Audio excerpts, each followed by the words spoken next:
Discover more about Excel and the Construction Products Regulation in the Excel Encyclopedia. In this chapter of the Excel Encyclopedia, you can find out more about the products that are included in CPR and who is responsible for ensuring that products entering the supply chain meet the requirements of the regulation. Performance tests on a cable's reaction to fire are based on flame spread, heat release, smoke production, flaming droplets, and acidity.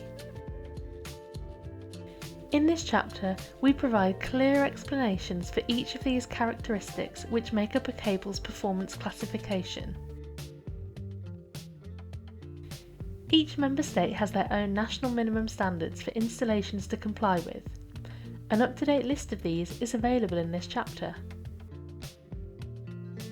You can rely on Excel networking to provide support and clarity to ensure that your installations are compliant with national standards and regulations.